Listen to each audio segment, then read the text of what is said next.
Israel और Iran के बीच पिछले काफी दिनों से चल रही जुबानी जंग अब सीधी जंग में तब्दील हो गई।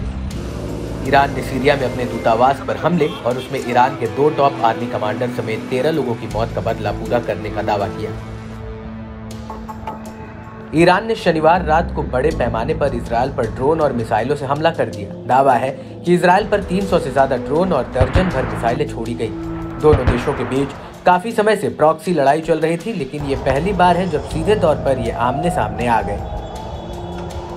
हमास के कब्जे वाले गाजा में चल रहे इजरायली ऑपरेशन के बीच ईरान से सीधी जंग से मिडिल ईस्ट में तनाव चरम पर पहुंच गया है। ईरान के इस्लामिक रेवोल्यूशनरी गार्ड कॉर्प्स के एक उच्च अधिकारी ने इजरायल को धमकी दे डाली है।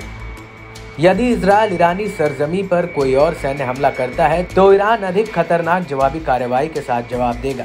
प्रेस टीवी से बात करते हुए IRGC कमांडर ने चेतावनी दी कि ईरानी धरती पर किसी भी हमले का जवाब दोगुनी ताकत से दिया जाएगा।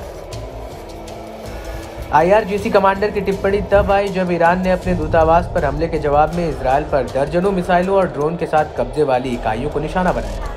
IRGC ने कहा, इजरायल को निशाना बनाने वाले ऑपरेशन ट्रूथफुल प्रॉमिस दूतावास पर हमले और उसके वरिष्ठ सदस्यों की हत्या के संबंध में अंतर्राष्ट्रीय संगठनों की चुप्पी और उपेक्षा के बाद आया है।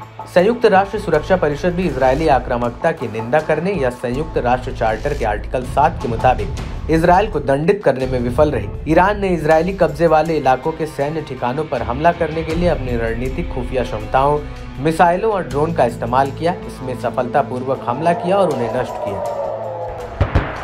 इतना ही नहीं, ईरान ने अमेरिका को भी हमले के तुरंत बाद बड़ी चेतावनी दी है कि अगर उन्होंने काउंटर अटैक में इजरायल का साथ दिया तो अगला हमला अमेरिकी बेस पर होगा।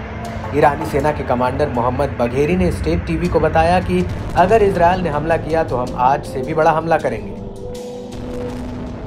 इसके अलावा UN में ईरान ने अमेरिका को हस्तक्षेप करने की चेतावनी देते हुए जोर दिया कि टकराव इस्लामिक गणराज्य और कब्जे वाली इकाई के बीच है। ईरान के स्टेट मीडिया IRNA ने दावा किया है कि हमले की वजह से इजरायल को करीब 836 करोड़ रुपए का नुकसान पहुंचा है।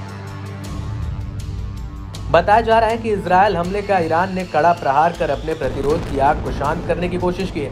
हालांकि ईरान ने चेताया कि अगर इजरायली शासन ने एक और गलती की और फिर से ईरान को चोट पहुंचाने की कोशिश की तो ईरान की प्रतिक्रिया काफी गंभीर होगी। ईरानी नेता ने दावा किया कि ईरान और इजरायल के बीच एक संघर्ष है जिससे अमेरिका को दूर रहना चाहिए। वहीं इन हमलों पर इजरायली PM बेंजामिन नेतन्याहू ने कहा कि हमने देश के डिफेंस सिस्टम को काम पर लगा दिया है। हम किसी भी तरह की स्थिति से निपटने के लिए तैयार हैं। हमारा राष्ट्र बहुत मजबूत है, IDF बहुत मजबूत है और सबसे जरूरी हमारे लोग बहुत मजबूत हैं। इस संकट की घड़ी में हमारा साथ देने वाले अमेरिका, ब्रिटेन और फ्रांस सहित सभी देशों की सराहना करते हैं। साफ है कि ईरान ने इजरायल को दी धमकी पर कायम रहते हुए ड्रोन और मिसाइल हमला कर कड़ा प्रहार किया। हालांकि ये देखना काफी अहम रहेगा कि ईरान एक हमला करके शांत बैठ जाता है या फिर आगे भी इजरायल पर ताबड़तोड़ हमले जारी रखता है।